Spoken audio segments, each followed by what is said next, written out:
Delightful dream. My name is Shirley, and I was living what many would call a charmed life. I had married Jake, my college sweetheart. Our story was the sort most people only read about in romance novels. We were deeply in love, our lives orbiting around each other in a harmonious dance of affection and shared dreams. Our wedding day was, as cliché as it might sound, the happiest day of my life. We exchanged our vows under a serene sky, surrounded by friends and family who believed, as we did, in happily ever afters. The wedding was set in an idyllic countryside venue where lush greenery and blooming flowers provided the perfect backdrop to our love story. Even the sun seemed to shine a bit brighter, as if blessing our union.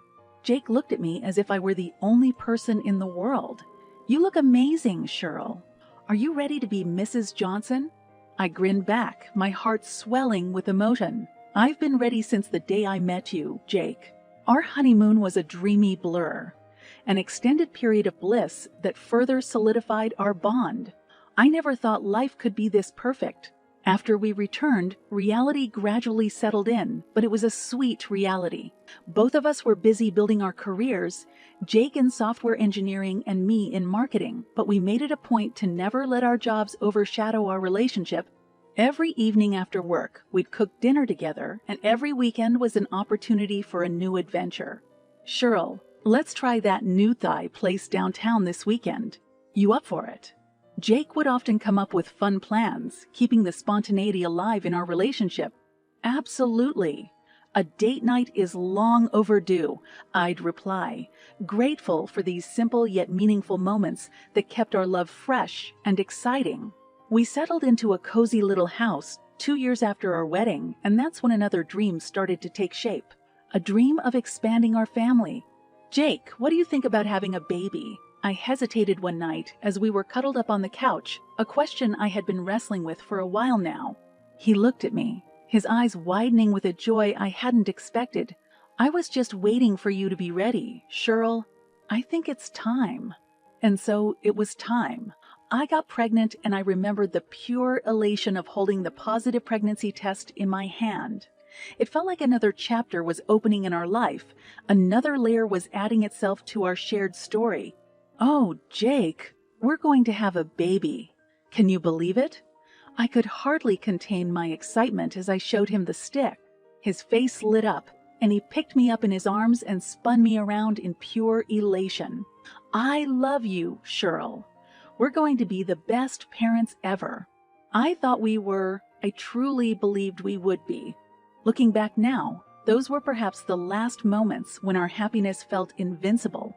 It was as if we were standing on the pinnacle of a mountain, unable to see the treacherous slopes that lay hidden behind the clouds of our joy.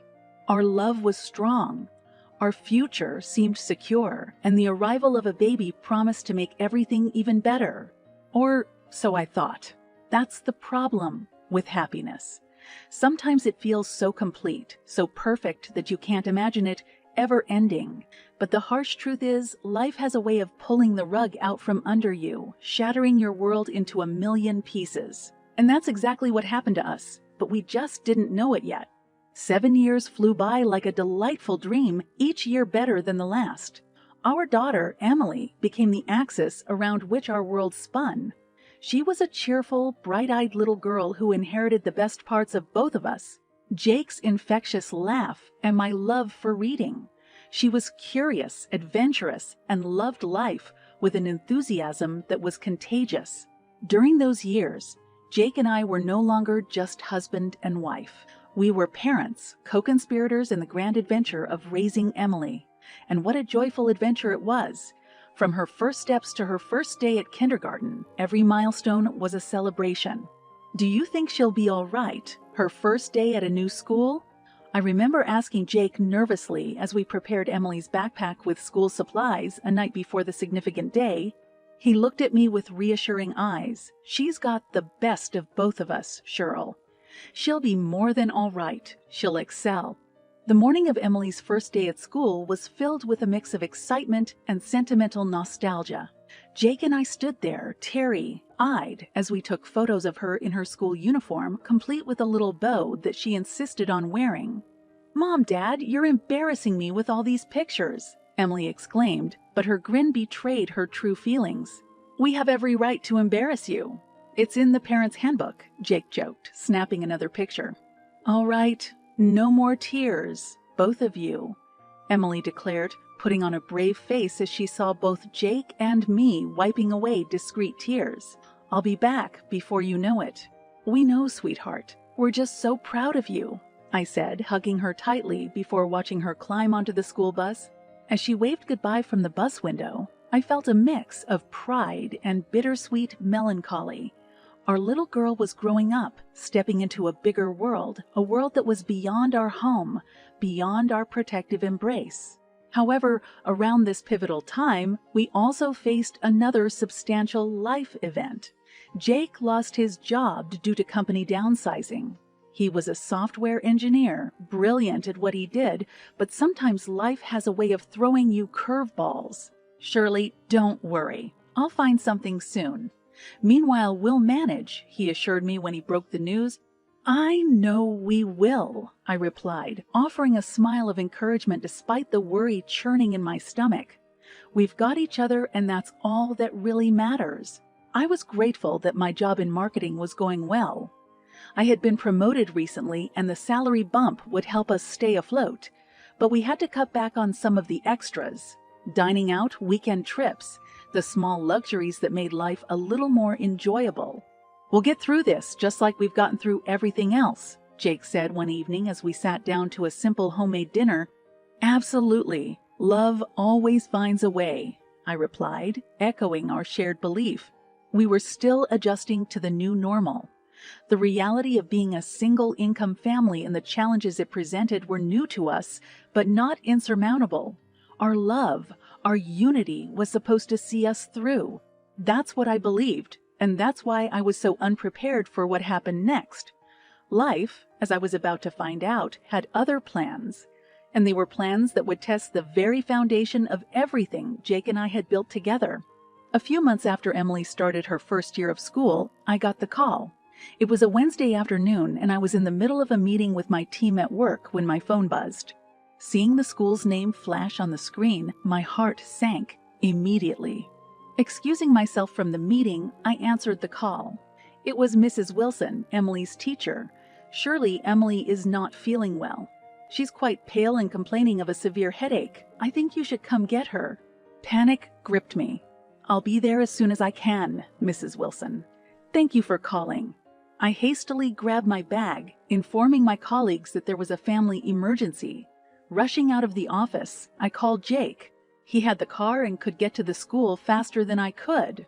"Jake, Emily is not feeling well. Can you pick her up from school right away?" The words tumbled out of my mouth in a rushed jumble. "I'm at a bar with my friends right now. I don't have time." "Go there yourself," he responded, his voice tinged with irritation, before abruptly hanging up. His words felt like a slap across my face. I stood there for a moment, stunned and disbelieving. Shaking off the shock, I knew I had to move quickly. Emily needed me.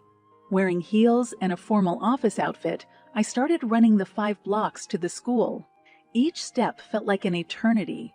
Each second stretched impossibly long as a flurry of worst-case scenarios flashed through my mind. Breathless and sweating, I finally reached the school just as an ambulance was pulling up to the entrance. My heart plummeted to my stomach as paramedics rushed into the building, my worst fears materializing right before my eyes. I ran inside, where Mrs. Wilson was waiting. Her face was a mask of concern and regret. "I'm so sorry, Shirley. We called the ambulance when she fainted and started convulsing." "Convulsing? Oh God, why didn't you call me sooner?" I exclaimed, overwhelmed with fear and frustration. "We didn't think it was that severe initially. She just seemed a bit off, and then it escalated so quickly." Her voice was tinged with guilt. The paramedics wheeled Emily out on a stretcher, her small face as pale as a ghost, her eyes closed. My legs felt weak, but I forced myself to follow as they loaded her into the ambulance. I sat in the ambulance holding Emily's limp hand, praying that she would wake up and this nightmare would end. but deep inside, a horrible realization was creeping in.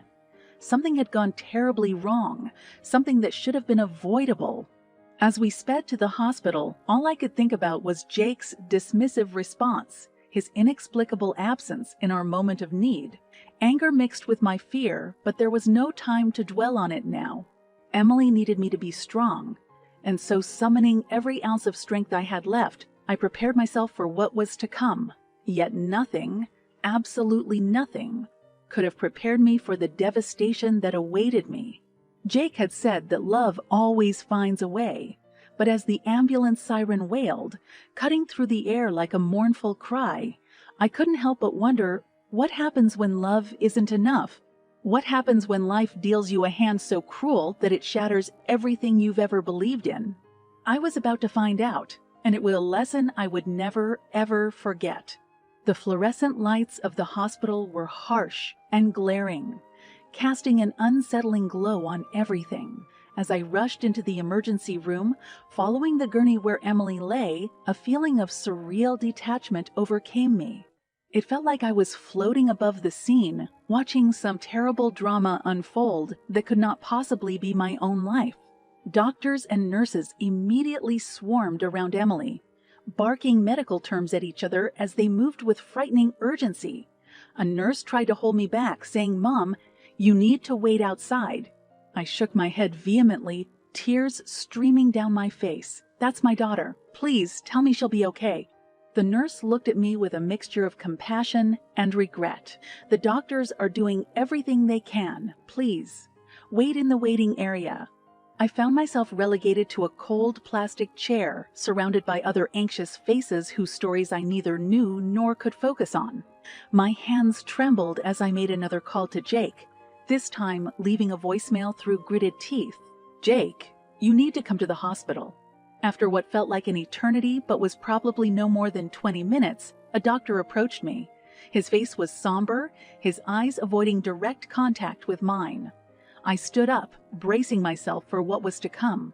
"I'm so sorry, Mrs. Shirley. Despite our best efforts, we couldn't save her.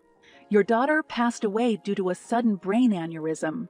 It was too late by the time she got here." His words hit me like a sledgehammer, stealing the breath from my lungs. I felt my knees weaken and had to grip the back of the chair to keep from collapsing. No, this can't be happening. Are you sure? Please, check again." The doctor sighed deeply, his eyes finally meeting mine, filled with a sadness that mirrored my own. "I'm really sorry. There's nothing more we could have done." The room spun around me as I let out a wail, a guttural sound of pure, indescribable agony. Nurses rushed over, leading me to a more private area where I could grieve away from the prying eyes of strangers. Hours later, Jake burst into the room, disheveled and reeking of alcohol. "Where's Emily? What happened?" "In heaven," I replied, my voice devoid of any emotion, a stark contrast to the turmoil raging within me. "What? Stop joking, Shirley. This isn't funny," he yelled, visibly agitated. I silently handed him the death certificate. His eyes scanned the document, widening in disbelief and horror. "No, this can't be." "But it is," I interrupted, my voice tinged with an anger and bitterness I'd never felt before. "And where were you?" "At a bar." He fell to his knees, covering his face with his hands as his body shook with sobs. "It's all my fault. I shouldn't have gone. I should have been there." I looked at him, this man who had been my partner, my love, my life, and felt an insurmountable gulf open between us. "Yes, Jake, you should have. We both should have. But you weren't, and now she's gone." It was a cruel, unbearable reality, one that shattered the illusion of our perfect life. In that moment, the foundation of our love, our family, our very existence, crumbled into dust. We were two broken souls, haunted by the unbearable weight of what, ifs and could, have. And so, as I sat there staring at the ruins of our life, a chilling thought crossed my mind. Some things are so broken they can't be fixed. not even by love. And it was in that dark epiphany that the seeds of our undoing were sown. In the following months, the silence between Jake and me grew louder than any words we could have exchanged. We were still living under the same roof, but the walls of our home seemed to close in on us like a suffocating tomb. Every room was a graveyard of memories. Emily's laughter still echoed in the hallways, her drawings remained on the refrigerator, and her empty bedroom was a sanctuary neither of us could enter without breaking down. Jake's drinking escalated. He would disappear for days, ignoring my calls and texts. And when he did come home, he was a shadow of the man I once knew, consumed by guilt and alcohol-fueled anger. One evening, Jake staggered in, drunk and volatile. Still looking at those. Why don't you just throw them away? They're useless now, he slurred, his words tinged with bitterness. They're all we have left of her, I replied, my eyes welling up with tears. We can't just erase her from our lives. We've already lost her. What's the point? He raised his voice, knocking a vase off the table, shattering it into pieces. It felt like a metaphor for our lives, once whole, now irreparably broken. That's enough, Jake. You're spiraling and pulling me down with you. We can't keep doing this, I finally said, looking him directly in the eyes. And what do you suggest we do? Huh? Pretend like everything is fine. Move on. Is that what you're doing, moving on? He was almost yelling now, his face red and contorted in rage and anguish. No, I'm drowning, just like you. But I'm trying to survive. For Emily, for myself, even for you. But I can't keep both of us afloat, I snapped back, my own temper flaring up. He sank into a chair, his head in his hands, the fight draining out of him as quickly as it had ignited. I can't live like this, Shirley. I can't live with the guilt. I know, I whispered, my anger giving way to a bone-deep sadness. I can't either. It was a sobering admission, one that had been a long time coming. We were two wounded animals licking our separate wounds, incapable of offering comfort to the other. The enormity of our loss, our guilt, and our failure had driven an insurmountable wedge between us. A week later, we sat in a sterile lawyer's office, signing the papers that would formally end our marriage. As I scribbled my name on the dotted line, it struck me how easily a partnership of years could be dissolved. A few signatures, and it was like we never existed. Jake looked at me, his eyes searching for something, forgiveness, understanding, a flicker of the love that had once been the cornerstone of our lives. But all I could offer was a sad smile and a quiet goodbye. And just like that, it was over. Our marriage, our family, our future, dissolved in a sea of ink and tears. I moved out the following week, my belongings packed into nondescript boxes, each item a relic of a past life I could no longer claim. Jake stayed in the house, a crumbling monument to his guilt and sorrow. We were both lost, set adrift by a tragedy neither of us could have foreseen or prevented. And though we once vowed to navigate the stormy seas of life together, we found ourselves shipwrecked, clinging to the debris of our shattered dreams, unable to save even ourselves. As I drove away, I couldn't help but glance in the rearview mirror at the shrinking silhouette of the home we'd built, now a hollow shell, devoid of life or love. And as it disappeared from view, I realized that sometimes, no matter how much you love someone, there are burdens too heavy to carry. Wounds too deep to heal, and tragedies too immense to overcome. We had loved and lost, but it was the losing that had undone us. Love, it turns out, was not our savior, but our casualty, another victim in a senseless tragedy that left no winners, only survivors. And as I drove further and further away, I wondered if survival was a victory or just another form of defeat. It was a cold, crisp morning when I found myself standing outside my new apartment, a two-bedroom place in a different part of town. The moving van had just left, and I was surrounded by boxes, each one a capsule of a previous life that felt both intimately familiar and distant. As I began unpacking, I came across Emily's favorite stuffed animal, a little pink bunny she'd named Fluffy. Holding it to my chest, I felt an overwhelming wave of sorrow wash over me. This was one of those moments, a clear delineation between the life that had been and the life that would be. I put Fluffy gently on the sofa, almost as if reserving a space for Emily in this new chapter. Days turned into weeks, and then months. I returned to work, where my colleagues tiptoed around me, not sure what to say. Life moved on, and so did I, but there was always an undercurrent of sadness, a missing piece that could never be replaced. One evening, my phone buzzed. It was a message from Jake. "Can we talk?" it read.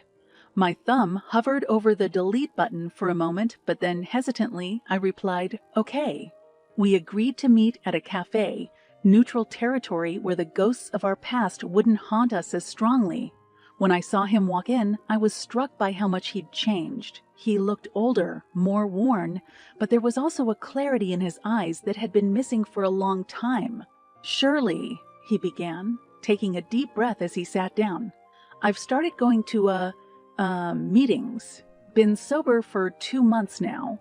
I looked up surprised. "That's good, Jake. Really good. I'm proud of you." He nodded, his eyes moist. "I had to, for Emily. I know it won't bring her back, but I can't keep destroying myself and everyone around me." "I wish you'd realized that sooner, but I'm glad you're taking steps now," I replied softly. There was a heavy pause, filled with unspoken regrets and what ifs. Finally, Jake spoke again. "I know we can't go back, and I'm not asking for that. But I do want to apologize for everything." "And I accept your apology," I said, feeling a weight lift off my shoulders. "But you're right. We can't go back. We're different people now, shaped by experiences that have, for better or worse, changed us fundamentally."